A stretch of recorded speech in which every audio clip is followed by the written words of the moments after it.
I know you got the audio. Go ahead and play it. I know you got it. Let's just get this out of the way. Let's just start fresh. Go ahead and play it. I know what we are. I know what we're not. And what we're not is a team capable of beating the Buffalo Bills. Yep. Let's just say it the way it is. The New York Jets cannot beat the Buffalo Bills.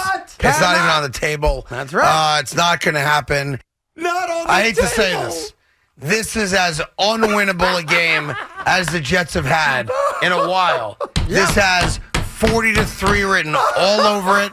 I wish I was wrong, and I can accept that. The Jets go winless the rest of the season. There you go. I love this. I love this Monday. It's not on the table, not everybody. On the table. Can't happen. It's not possible. Yep. There's a greater chance that God himself comes down and says, "What's up?" How you doing, Craig? By the way, I'm doing fantastic. How are you, baby? I'm doing fantastic. You know, it's funny. I take full ownership of that pick. And then I decided to, for everyone that's taking shots at me, which is everyone, and rightfully so, I said they can't win the game. Not only did they cover the spread, they won the game outright. And we'll get into the game, obviously, and, what the Jets did and going into the bye week where they are and coming out of the bye week with New England. We'll get into all of it. But I searched high and I searched low, Evan Roberts, and there's only one person in America, one, that I found who can lay claim to predicting that the New York Jets were going to win the game. Cover, different story. Matter of fact, I think a couple of you guys have been covering. Yeah. No, just me. Yeah, okay. Just me. But I was searching high and low and left and right, and there's only one person that I could find. If you can find others, by all means, please find it for me. So for every one of you knuckleheads. Well, who's the person? Joe Namath. Really? Joe Namath is the only person I could find that said, I think the Jets might win this game. Now, he probably picks them to win every week. Yeah. As he's Joe Namath, and I'm good with that. But for everybody yelling and screaming about my prediction that they couldn't win, not a single one of you picked them to win the game outright. Not one. So quit your yapping, and until you want to put your name on a prediction that they're going to win outright, I'll take my loss like a man and move on to next week. No. Yes. Because what you did is you dismissed the possibility of the New York Jets even competing in this game. I thought it was going to be a blowout. Correct. Look, I want to make something clear. I did not think the Jets would win the game. What I said to you and what I said during our picks is I thought they would be in the game. I thought they would compete in this game. And that I was right about. Now, did I think they would pull this off? No. I'm thrilled that they did. I didn't see it coming. But here's my issue with you, bald man friend. Right ahead. It's not even on the table. It's not even on the table? It wasn't. Yeah, of course it was. And I'll do you one better. Because you disrespected. Okay. You disrespected what makes this Jet team special. Is that right? What makes them special. Yeah. And I defy you to give me the list. Tell me the defenses that are better than this one. Tell me the secondary that's better than this one. Tell me the pass rush that gets to the quarterback without even blitzing all that much as consistently as the New York Jets. What we all have to face. I'm not telling you they're going to the Super Bowl. I'm not telling you they're winning the division. But here's what I will tell you, because your eyes tell it to you. This freaking defense is legit. Yeah, but let's just walk through it if we may for a second, just so we have some real-time emotions, okay? Sure. This has 40-3 written all over it. Listen, I'm not hiding from nobody. I'm right here. And that includes Lil Wayne. Lil Wayne put out, he tweeted at me, Jets beat the Bills, that man Carton about to be two-turn. That means, but that's what Lil Wayne said. If I may, Evan, let's just walk through this for a moment in real time, okay? All right, I say they can't win. You think they'll keep it close, cover the number, all good. And that was our argument, by the way, on the air. I never said the Jets would win, so I don't want to claim that was the case. By the way, nobody did except for Joe Namath. You're right. So it's easy to poke fun at the kid. I got it deadly wrong. It's embarrassing how wrong I got it. I own it. But it ain't like the rest of the world was saying the Jets going to win the game. Everybody said they were going to lose. I'm just special. Now, real-time emotions, okay? Yeah. Kickoff. Yes. What'd you have to say for yourself? I was so pissed off. Excuse me? I was so angry. Oh, is that right? I was dropping F-bombs. Did you think when he fell down on the kickoff and the Bills started near midfield that it might go the wrong way for us? No, when I really thought No, it was... well, I'm going to get to it. Okay. Okay. What'd you think at the kickoff? I wanted Braden Mann cut. Exactly. Okay. Yeah. Now let's just go to the very next play. Yes, let's go to that. The very first play from scrimmage, the Bills want everybody to know we're not afraid of Sauce Gardner. Yeah. And Stephon Diggs is better. Yeah. What happened? Sauce got beat. Oh, he got beat. All right. First time all season that the best cornerback in the NFL, not the best young cornerback, not the best rookie cornerback, I'll say it again. Oh, but the Bill fans are crying. There should have been a flag. Shut up. The best cornerback in the NFL got absolutely beat on play number 1 by Stephon Diggs, 100%. What was my emotions? Yeah, what'd you think of that spot? My emotions were, uh-oh. I'm sorry? Uh-oh. Did you think the Jets were going to get blown out maybe at that spot? Just asking for a friend, Evan. I was deeply concerned. Deeply concerned. But then wait a second. What happened on the very next play? Josh Allen saw ghosts and bounced the pass. Yes, he did. did. And then what happened on the next play? John Franklin Myers put a little bit of pressure on the great Josh Allen, and Josh Allen threw a beautiful pass right into the hands of Jordan Whitehead. That's exactly right. And obviously we know how the rest of the game goes. Here's the reality. You can make the argument it's the biggest regular season win in 7 years. Maybe even 10 years if you want to go a little bit further out. But the fact that the Jets won this game on the heels of the way they looked against the New England Patriots says a lot about the guys that are on this team. And let's give the coaching staff some credit now because we've been very critical, I think rightfully so, of Robert Saleh and his coaching staff. The coaching staff had a moment yesterday, and they should be acknowledged for the moment. They turned a team around after an embarrassing loss to a team that we all agree is not as good as them. And I thought the season was legitimately in the balance that I think the Bills come in here and blow them out.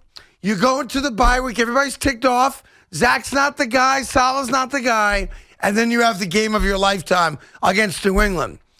Them beating the Bills has changed everything. Of course it has. Everything. There's not a team in the AFC today with more wins than the New York Jets. Doesn't exist. So maybe we're allowed to dream. Maybe we need to start looking at them, as I need to learn a lesson, through at least neutral glasses as opposed to negative glasses. Maybe they've earned that. They have. Look, I'll tell you, the thing that really turned me on this coaching staff, that I got to hand it to them, they were down 14-3 in this game. Let's not forget that.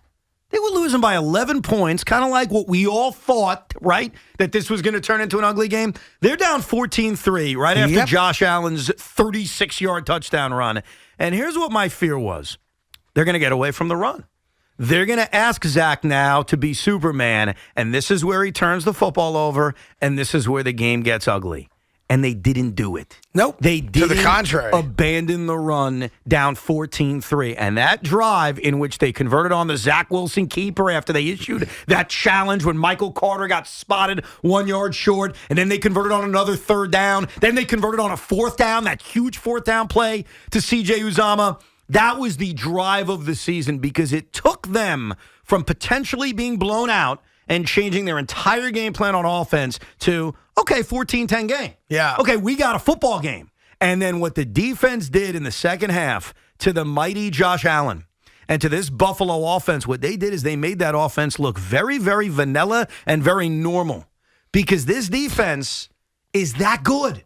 They get a pass rush that's that good. They have corners in DJ Reed and Sauce Gardner that are that good. But what? But they weren't that good against New England. We're not talking about New England. No, we're talking about yesterday. It's the same group of guys. They have the ability to be that good, but they're not that good consistently. They lost the game to New England mostly because the quarterback effed up. Okay. What they needed to do against Buffalo, and for the most part they did it, was not turn the ball over.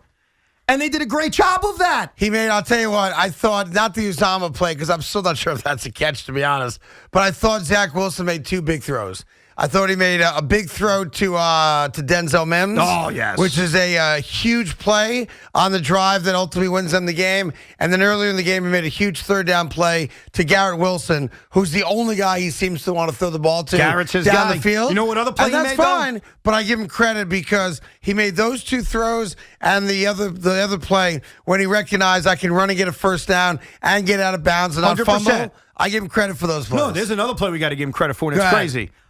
His last play when he got sacked. That was a great play because Zach Wilson realized.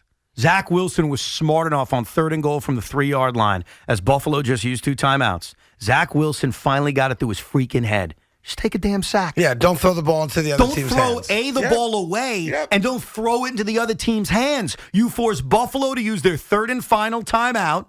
Yeah, you lose a bunch of yards, but you're looking at a 28-yard field goal anyway. That's what Zach has to realize. There are going to be times where he's going to need to make big plays and be a Superman.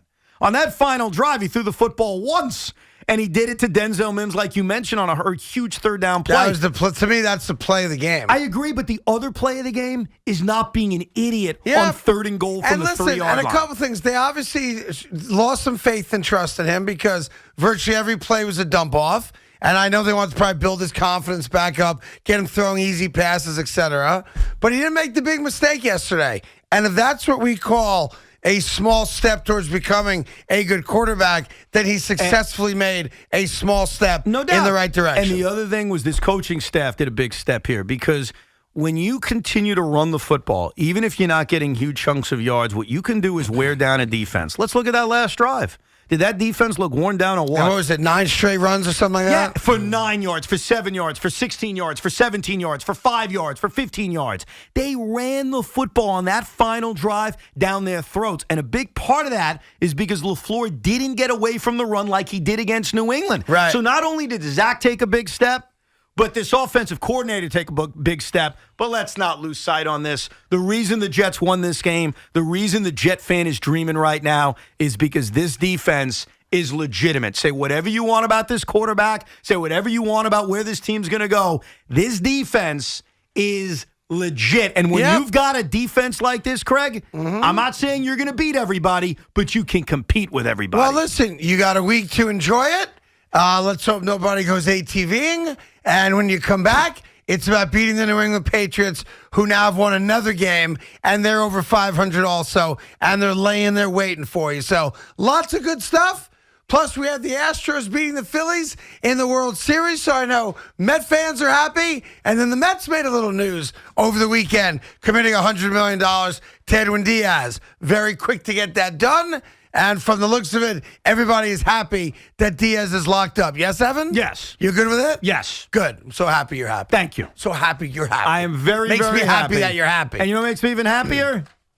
What? It's not even on the table. They have no chance. Why watch the game on Sunday? That's right. Do something else with your time. That's right. This is as unwinnable a game as the Jets have had in a while. That's right. Yeah. And by the way, I'm right here. I'll be here till 6:30 tonight, maybe. And here's the deal. You got something to say? Say it. You know what? 877-337-6666. I stand by it after what they did against New England. Here's what I want to say to you. Go ahead. Thank you. You're welcome. Thank You're you. welcome. Because someone's got to sometimes- motivate these teams. Yeah, that's not it. Sometimes you need that guy, that jackass, to go on the radio and go on TV and say something so ridiculous You know what's funny, that though, we Evan? all can use as a rally Here's cry. what's funny. So thank you, Craig. I said it on Friday. I said it on TV, and I said it on the radio. Nobody questioned me. I on did. it. Nobody took a shot at me. Are you kidding? Nobody said, "Oh, Craig, you're crazy." Nobody. That's not true. Including you. That's not true. I checked the tape. edited out me arguing with you because I wanted Big Mac to have. That's right. I did the damn editing myself, and here's why. Yeah. Because as soon as that game ended, before I did anything else, Yes, what'd you do? I went on the Carton Roberts podcast and downloaded and recorded every bit. And I kept myself out because I'm not the story. No. You didn't need me as the story. No, I did not. But if you want to go further, I was screaming at you. And this wasn't on Friday, Craig. This was on Tuesday. On Tuesday, you brought this up. So no. I pushed back, damn it. And by the way, if you are just tuning in, the breaking news in the NFL is that Frank Reich has been finally put out of his misery in Indianapolis. He got fired today, and the Colts being the Colts, they're the Midwest Jets. I got to be honest. The Colts decided not to promote from within. There's really nobody left. They fired their offensive coordinator a couple weeks ago.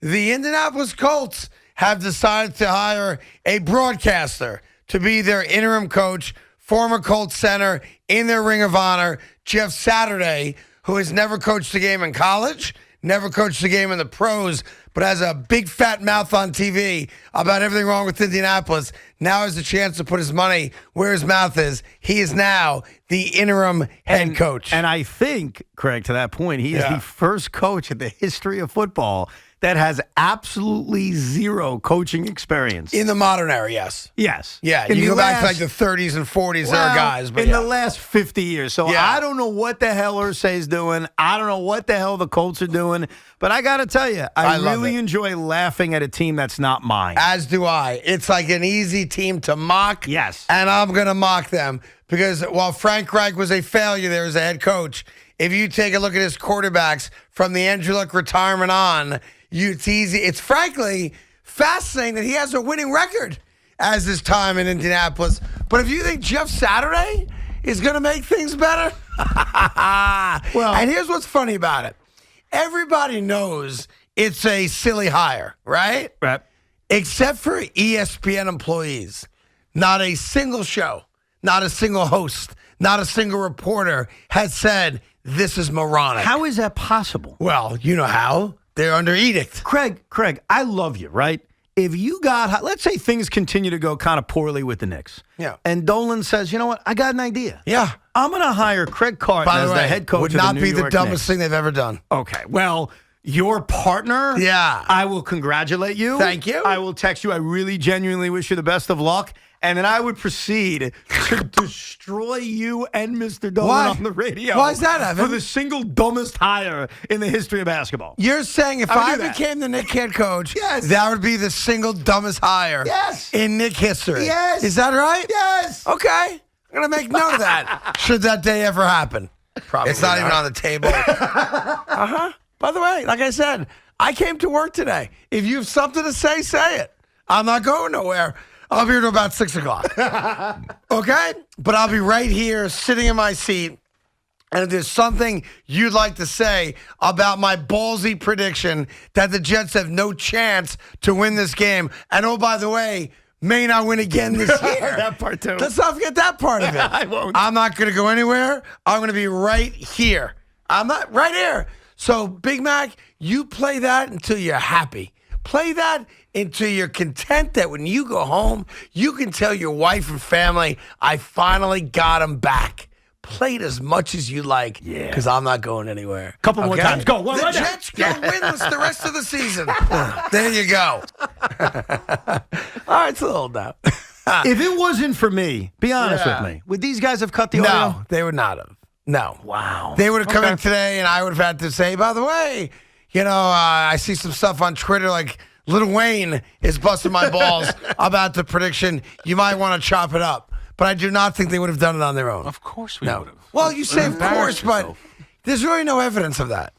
Yeah, there is. You want to go through all the other predictions I have here? Yeah. Let's see. Yeah, feel free. Stanton one. Yeah. Play. Not going to lose the Sam Darnold one. There's many. There's many. It's funny. I don't hear any. Baker Mayfield. I don't hear any. Baker Mayfield. Hey, Baker came back and played By the well way, yesterday. played his ass off yesterday in the second half. Although they did announce P.J. Walker's going to get the start. I think they play on Thursday night. Yes. And on the short week, they'd rather play the worst quarterback. Yeah, because they want a quarterback, so they figure, let's start losing again. That's exactly what that is. I believe the Giants are going to have a letdown game against the Jacksonville Jaguars. There's some of them. Some of them. No, there's one of them. And by the way, what year was that even from? Last what week. Was that Boomer and Carton? That was 2 weeks ago. From 2009? Is that possible? Anyway, we got lots to do.